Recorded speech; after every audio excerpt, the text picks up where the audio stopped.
Laking bukid kaya malimit ako sa mga isdang tabang. Buti na lang andyan na ating kaibigan, lagi akong inaabutan. Sa gantong kalaki, sino ba naman ang hindi matatakam? Noong una hindi ko alam, pero sa mga comment labahita kilalang pangalan. Hindi man pangkaraniwan pero kayang gawan ng paraan. Sa lutong bukid na baka hindi mo pa natitikman. Dinampot ang kawali agad na nagisa. Sibuyas, bawang, luya nauna. Kamatis sa kulay at asim pinakatas. Humiram sa magic ng lasa. Patis pinaalatan, binudbuhan ng paminta. Pinaghalo-halo ang mga sangkap sa kalagay ng isda. Tinanggalan ng balat dahil makunat, manuot ang lasa. Sa kasabaw na pantay lang sa laman, hindi naman pang maramihan. Hinayaan kumulo saglit na iniwan. Itlog ng hantik, exotic sa karamihan. Pero delicacy naman halimbawa sa upland ng Cordillera, shout out mga apo, nakasama sa mayaman nilang kultura. Hinahalo sa mga sinabawan at sa mga special na okasyon lamang. Pagkakulo, labanos inilagay kasama na siling panigang, spring onion, dagdag bango sa kakangkong, panghuling gulay, ayos na.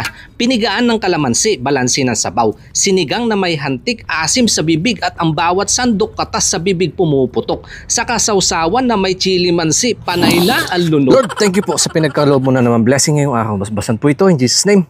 Amen. Tingnan niyo po yung sabaw. Ang taba.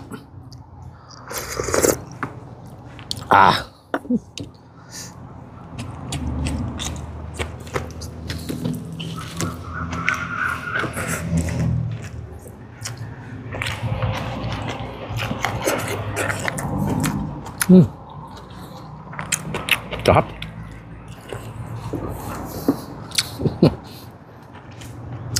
Hitik na hitik sa itlog ng hantik.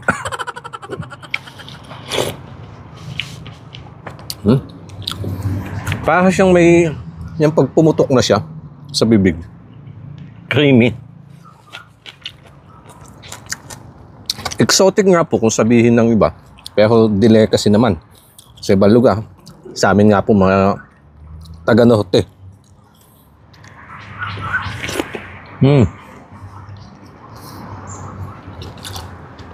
Hindi naman endangered yan kasi madali naman sila makapagpadami.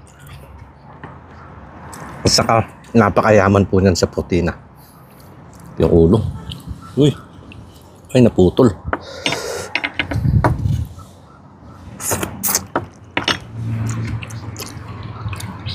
Sarap.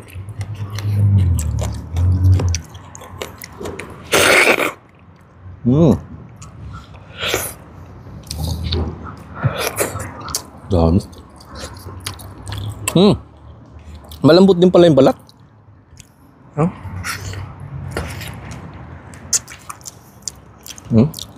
Kala ko hindi siya naluluto. Tsaka po ng lasa. Tignan niyo po yung sabaw.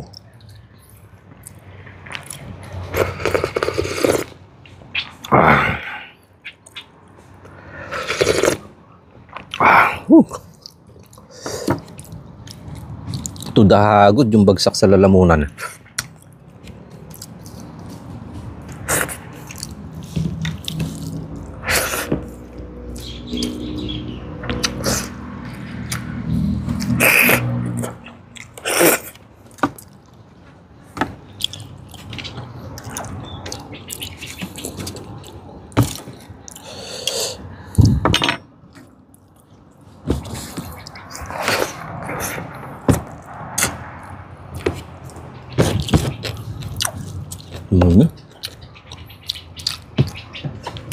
Sarap.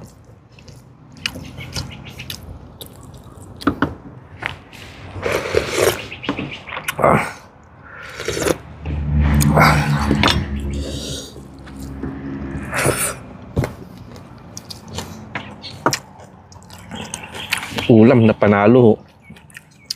Ngayon nag-uulam panahon.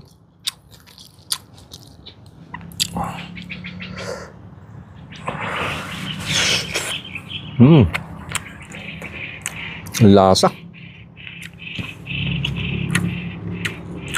Ang tabaho nung kanyang laman, no?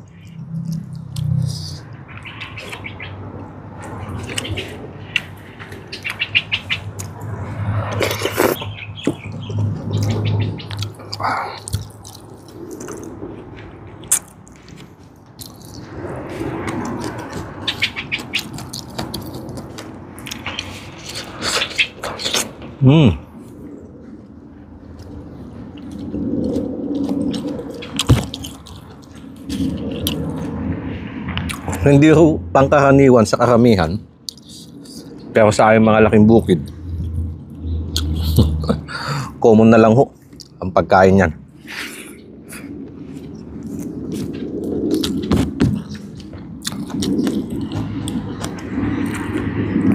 Exotic.